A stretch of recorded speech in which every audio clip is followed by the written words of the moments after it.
Together, growing in faith, changing communities. Together, growing in faith, changing communities. My dear brothers, once again, I would like to welcome you to this Men in the Bible series. And today we are looking at a very interesting character. We are looking at Abraham. His first name is known as Abram, then later on his name changes to Abraham. And there are quite a number of series we're going to run with this character, Abraham, because he is large. He's larger than life. He is a character that speaks volumes to the male child. He defines manhood in a very beautiful, powerful, dramatic way. But today I would like us to focus in the book of Genesis from chapter 11 in verse 27 till chapter 12. And we trace the descendants or the ancestry of Abraham directly from his father. And you will see quite clearly how Abraham receives his vocation from his father. It is absolutely important. It is imperative for the male child to know something of his father.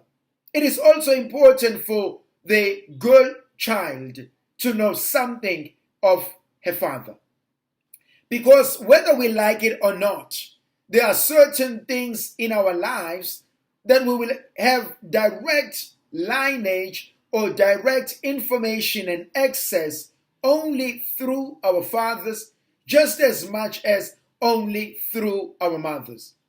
So the presence or the absence of a father in a child's life, while physically it is absolutely terrible, emotionally, psychologically, it can also bear some scars. Unless something has been done in order to help this child and to accept who she is, who he is, and how he can navigate and then learn to accept male figures in his life or in her life. And so let us begin in Genesis chapter 11 from verse 27. This is the record of the descendants of Terah. Terah became the father of Abram and Nahor and Haran. And Haran became the father of Lot. Haran died before his father Terah in his native land of Ur of the Chaldeans. Abram and Noah took wives. Abram's wife was Sarai, and Nahor's wife was Milcah. In verse 31, Terah took his son Abram and his grandson Lot.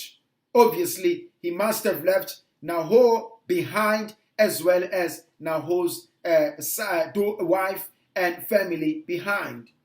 Now, what becomes interesting in verse 31, Terah took his son Abram and his grandson Lot, so Haran and his daughter-in-law Sarai, the wife of his son Abram, and brought them out of the Ur of the Chaldeans and to go to the land of Canaan. Now, the older man, the figurehead in the family, the head of this household, who is Terah, he leaves the house of his fathers, and he leaves Nahor, one of his sons, and he takes Abram, and he takes his grandson because his father has died, and he takes Sarai, the daughter-in-law, who is the wife to Abram, and they go and they start new life in a new place. They are destined to go to Canaan. That's something important. Growing together as siblings, we share common house, our paternal or maternal home, my mother and father's house.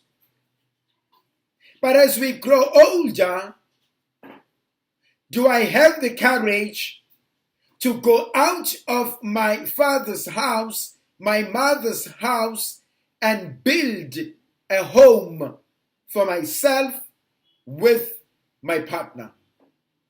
That's the first thing that is important. That at a particular age, at a particular stage of my life, of my existence, I need some sense of independence. I need to move from where I was and create an extension, but also to create a breakthrough, to uproot myself and to be planted somewhere else, especially if there is someone in my life. It is important to keep this concept quite clear. I have my mother's or father's house, but I also have my own home. I can visit my parents' home, but I also have to live in my home with my partner. And this becomes important because once I do that, I'm able to grow. While I remain a son in the presence of my parents, I remain a partner in the life of my wife. There I learn how to be and how to become a husband, and please God, how to become a father. In my father's house, I will always be a son. I will always be a child. But in my own home, I then take leadership. I learn with my partner how to be a leader. I discover that which God has planted in me. A seed has been planted.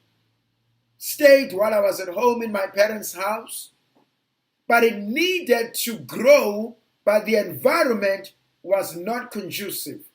Because in my parents' house, I remain a child, but in my own house, I then can grow and I can become that which I'm destined to be.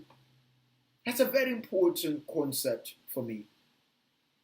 The other thing that I also find amazing in what Terah the old man does, he separates his sons. You have your own wife. You have your own wife.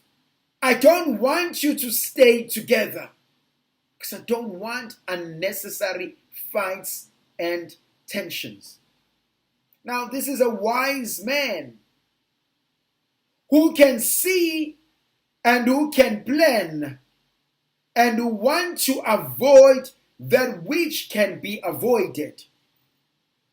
And he strictly say, Pumumuzwako.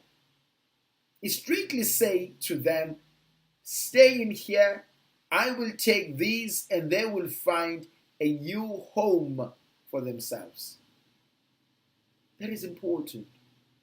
Creating of boundaries is essential. But also be in your own space. Being in your own space allows you to grow, but it also prevents unnecessary tensions and family fights. Because you visit each other whenever you wish, but you are not always at each other's faces, and you are not always at each other's businesses. It gives you a sense of independence. There is also a third concept that is absolutely interesting. We know that Lot has lost his father. His father died. What does Abraham do? He takes Lot with him. And he probably will want Lot to remain with Abram. And so they go. So Lot is the grandson to Terah, and so Lot goes with Abraham and Sarai, and they journey together. 4 of them, they move intentionally going to Canaan. Let's move on and find out what happens there. In 31, Terah took his son Abram, his grandson Lot, son of Haran, and his daughter-in-law Sarai, the wife of Abram, and he brought them out of Ur to go to the land of Canaan. But they reached Haran, which is a place. They settled there. The lifetime of Terah was 205 years, and Terah died in Haran. The intention was to leave Ur to go to Canaan. But in Haran, he could not go any further. He stayed there, and eventually he died there. Now, go back to the plan. The intention was not Haran. The intention was Canaan. But does Abraham remain in Haran where his dad had died, or does he move on? What does he do with Lot? This is his brother's son.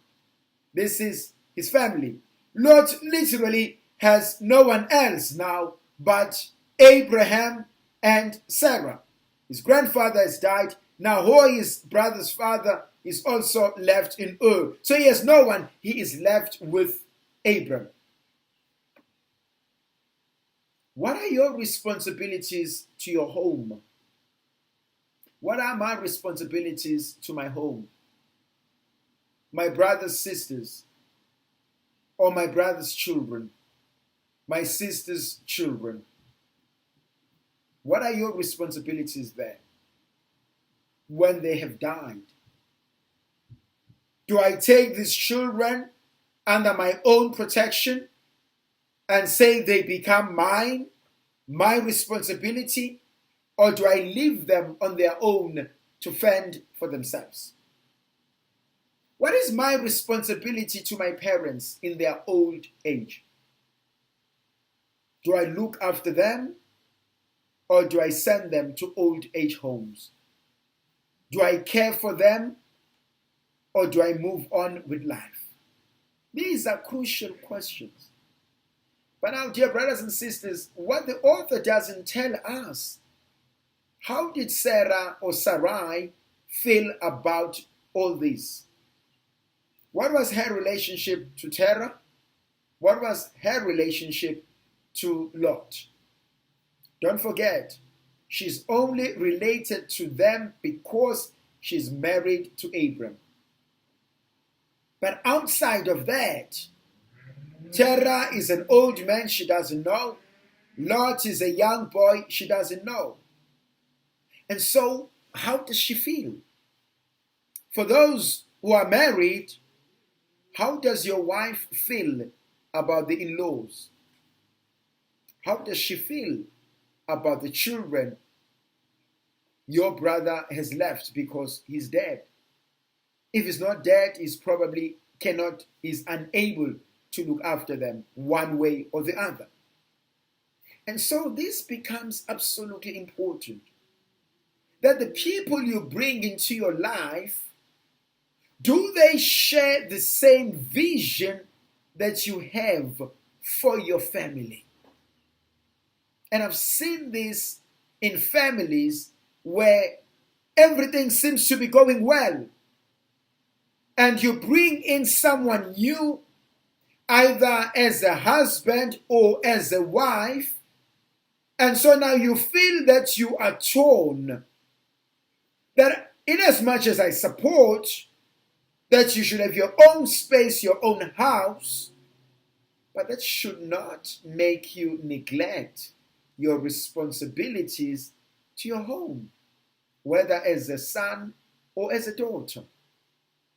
You don't have to explain why you do good things for family. You don't have to hide what needs to be done for family. You don't have to steal your own money in order to help back at home. But people tend to do that because they married someone who is not aligned with the vision and the purpose and the plan that you have for your family. Now, my dear brothers and sisters, let us be realistic about this. Can you sit quite comfortably in your home knowing that your parents financially are struggling? Can I sleep with a clear conscience knowing that my children have everything they need and they have even more? Meanwhile, my brother's children or my sister's children are struggling at home. If I cannot be moved by the spirit of Ubuntu, if I cannot be moved by the spirit of the family bonds, well, at least Christianity should move me. When I was hungry, when I was thirsty, when I was naked, when I was sick. Matthew 25. In so much as you did it to the least of my brothers and sisters, you did it to me. This becomes important for me because sometimes you find men as husbands. They are always constantly at war and in fights with their wives because of the situations back at home. Do not ask me to choose between you and them. Do not ask me to choose between this family and that family. What I think sometimes we fail to appreciate is that I wouldn't be a husband that I am today, a wife that I am today, had I not been brought up by that family. That family, to a large degree, has made me, has nurtured me, has groomed me into the person I am today. And what I struggle with is that how do you appreciate me and not my family? I'm not asking that you fall in love with them. No. That's too much to ask. But I'm asking that if you love me, you also love that which is important to me. And obviously this question becomes important if there is a healthy relationship between me and my family, between my wife and my family, between my wife's family and me.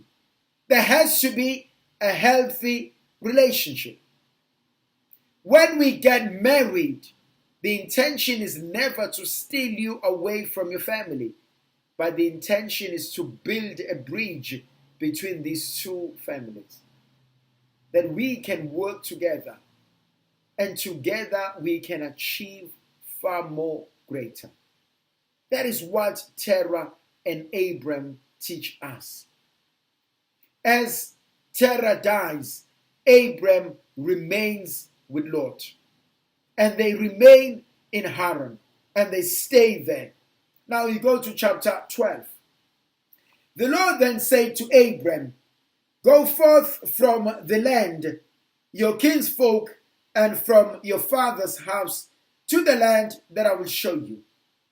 I will make you a great nation, and I will bless you. I will make your name great, so that you will become a blessing. I will bless those who bless you, and curse those who curse you.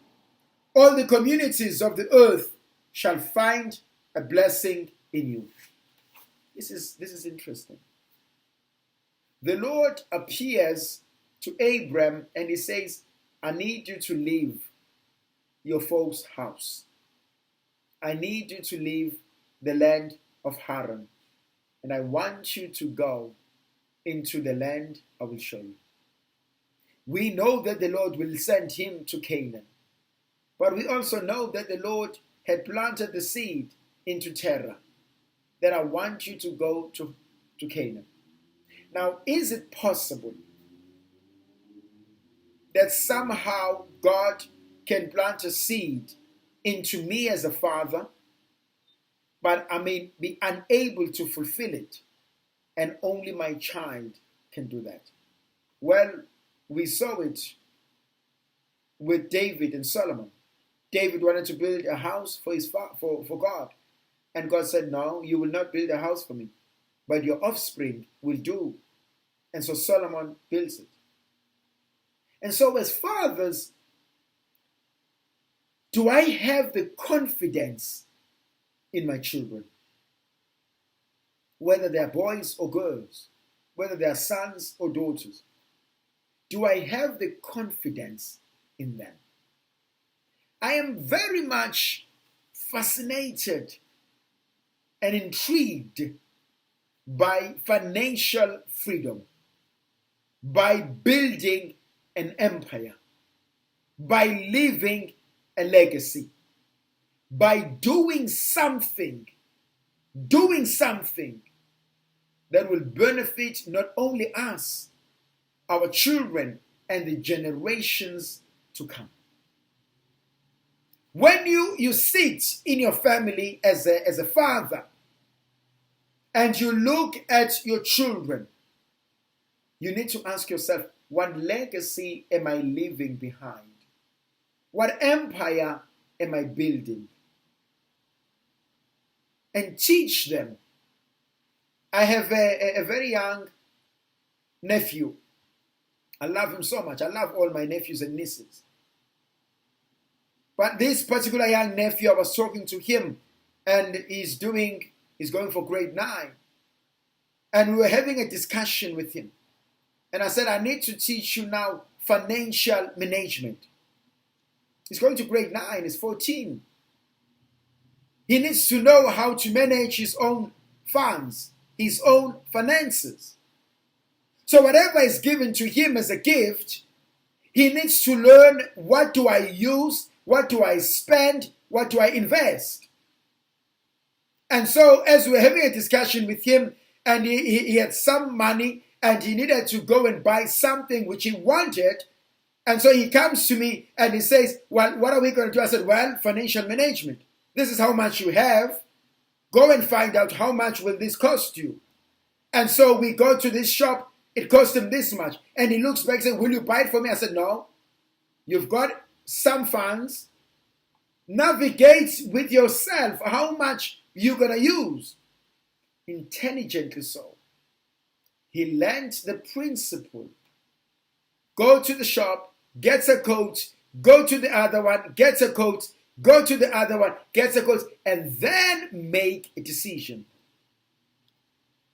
Now he has learned a bit of financial freedom, financial management. Just because I have money, it doesn't mean I must spend it. I need to know how, when, why. Do I teach my children the things that they will need in order to survive when I'm dead? My dear brothers and sisters, my brothers especially, you and I are not going to live forever. One day we will die. But have I taught my children to survive without me? Have I given them something to live for? Have I created a legacy, an empire, in which they can take ownership of it? Now you see Abram, who now is asked to leave and to start something new, but he continues the legacy of his father. Going to Canaan is a vocation from God, but it is also a legacy from his father. Let's ask ourselves that. What am I doing? What legacy am I leaving behind? May the Virgin Mother of God continue to be with us, to protect, to bless, and to guide us. The Father, the Son, and the Holy Spirit. Amen.